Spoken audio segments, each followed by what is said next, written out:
Hello students, my name is Nikhil Saini and welcome to our YouTube channel Delhi institute for civil services. अब आज के हमारे इस वीडियो लेक्चर में हम डिस्कस करने वाले हैं फैक्ट्स फॉर प्रीलिम्स के बारे में। तो आज का हमारा टॉपिक है नेशनल एग्जिट टेस्ट।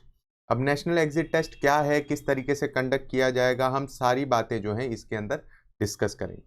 तो चलिए शुरू करते हैं और सबसे पहले जानते हैं कि कौन सी बॉडी जो है वो इसको कंडक्ट करने वाली है और किस तरीके से ये आगे जाएगा। तो इसका अभी अभी ड्राफ्ट रेगुलेशन प्रपोज किया गया है बाय नेशनल मेडिकल कमीशन। तो नेशनल मेडिकल कमीशन जो है वो इस चीज़ को देखने वाला है। अब ये क्या है, क्यों यहाँ पे लाया गया है, उन सारी चीज़ों के बारे में हम बात करते हैं और फिर उसके बाद हम देखेंगे कि इसके पीछे ऑब्जेक्टिव क्या है। तो पहली बात, ये है क्या चीज़? तो ये एक मेडिकल लाइसेंस एग्ज़ाम है जो कि अभी कंडक्ट किया जाएगा इंडिया के अंदर। अब इसके अंदर देखने वाली दो चीज़ हैं। पहले इंडियन स्टूडेंट्स जो हुआ करते थे उनके लिए इस तरीके का कोई भी एग्ज़ाम नहीं हुआ करता। अब आप रिलेट कर पाएँ इसके लिए मैं आपके सामने एग्जाम्पल रखूंगा बार काउंसिल ऑफ इंडिया का। पहले bar council of India directly advocacy के लिए अलाउ कर देती थी, बट अब उन्होंने एक पेपर रखा है जिसको आप पास करेंगे उसके बाद ही आप प्रैक्टिस कर पाएंगे। तो ये सारी चीज़ें क्या हैं, ये इसलिए हैं ताकि एक स्टैंडर्ड मेंटेन किया जाए, ताकि एक तरीके से ये देखा जाए कि जितने भी लोग पास हो रहे हैं उस एग्जामिनेशन से, जितने भी एलएलबी क्लियर कर रहे हैं, उनके अंदर एक कॉम्पिटेंस हो, वो उतने क्वालिफाइड हों कि एक्चुअली में कोर्ट में जाके वो परफॉर्म कर पाएंगे। तो यही चीज़ यहाँ पे अप्लाई की जा रही है मेडिकल स्टूडेंट्स के लिए। अब ये दोनों के ऊपर एप्लीकेबल रहेगा। पहली चीज़, ये इंडियन स्टूडेंट्स के ऊपर भी रहेगा और उसी के साथ साथ ये ओवरसीज स्टूडेंट्स के ऊपर भी रहेगा। दोनों को इस चीज़ को क्वालिफाई करना पड़ेगा, ये यहाँ पे बताई गई है। अब कौन कंडक्ट करेगा? तो कंडक्ट करने के लिए यहाँ पे बनाया जाएगा एक बोर्ड ऑफ एग्जामिनेशंस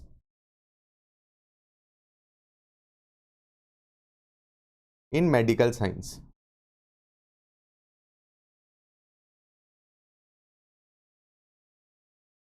ये जो बॉडी है ये एक नेशनल बॉडी होने वाली है जो इस एग्जाम को कंडक्ट करवाएगी और इस चीज़ के ऊपर अपनी निगरानी रखेगी। ये जो है नेक्स्ट एग्जाम को कंडक्ट करवाएगी और इसके ऊपर जितनी भी तरीके की टिप्पणी होगी या जो भी तरीके की इसके ऊपर डिटेल होगी वो ये बॉडी सामने रखने वाली है। तो हम इसे कह सकते हैं national board of examination in medical sciences. अब ये इस चीज़ को जो है डील करेंगे। इसी के साथ साथ इंपॉर्टेंट नोट करने वाली चीज़ ये है कि फिलहाल हमारे यहाँ पे दो तरीके के एग्जाम जो हैं वो कंडक्ट करवाए जा रहे हैं, NEET PG as well as FMGE, that is foreign medical graduate examination. तो जो बाहर से पढ़ के आए हैं वो इसको देते हैं और जिन्हें यहाँ पे आगे पीजी परस्यू करना है, अपनी पोस्ट ग्रेजुएशन परस्यू करनी है, वो इस एग्जाम को देते हैं। तो इन दोनों को मर्ज कर दिया जाएगा और इसके बाद इसको रिप्लेस कौन कर देगा? तो रिप्लेस ये वाली एग्जाम कर देगी, दैट इज नेक्स्ट। तो ये एक सिंगल एग्जाम हो जाएगी जो इस चीज़ के बारे में ध्यान देगी, ये इसके अंदर बताया गया है। अब किस तरीके से एग्जाम कंडक्ट की जाएगी, क्या प्रोसीजर रहने वाला है उसका, उसके बारे में हम जान लेते हैं। तो प्रोसीजर सिंपल रहेगा, ये 2 स्टेप एग्जामिनेशन रहेगी।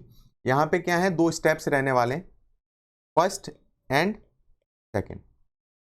ज़्यादा इसके अंदर कुछ इंफॉर्मेशन दी नहीं गई है कि कितने अटेम्प्ट्स हैं, क्योंकि अटेम्प्ट्स इसके अनलिमिटेड हैं, आप जितने चाहें दे सकते हैं। बट सिर्फ एक कंडीशन है कि ये दोनों जो है आपको विद इन 10 ईयर करनी है। दोनों स्टेप्स जो हैं वो विद इन 10 ईयर्स कंप्लीट करने आपको। अब कौन एलिजिबल रहेंगे इस एग्जामिनेशन को देने के लिए?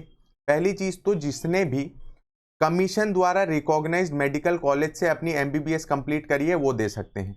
दूसरा, मैंने आपको बता ही दिया कि अटेम्प्ट्स पे कोई रिस्ट्रिक्शन नहीं है, सिर्फ दोनों अटेम्प्ट्स जो हैं, दोनों स्टेप्स जो हैं उनको 10 साल के अंदर आपको क्लियर करना है और इनको क्लियर करने के बाद ही आपको लाइसेंस मिलेगा और उसके बाद आप मेडिकल प्रैक्टिस कर सकते हैं इंडिया के अंदर। ठीक है, अब इसका ऑब्जेक्टिव क्या रहा उसके बारे में जान लेते हैं। तो ऑब्जेक्टिव तो पहली चीज़ ये है कि हम कंसिस्टेंसी चाहते हैं अक्रॉस नेशन। हम ये चीज़ चाहते हैं कि इंडिया के अंदर जितने भी मेडिकल प्रैक्टिशनर्स हैं वो एक क्वालिटी दें और सबका स्तर एक बराबर रहे। ठीक है, दूसरी चीज़, हम क्वालिटी इंप्रूव करना चाहते हैं। आपने बहुत जगह देखा होगा कि इंसान वो प्रोफेशन में आ जाता है, ठीक है, बट उसके पास उतने रिक्वायर्ड क्वालिफिकेशन नहीं होती और क्वालिफिकेशन होती भी है तो उतनी एक्सपर्टीज नहीं होती, कॉम्पिटेंसी नहीं होती।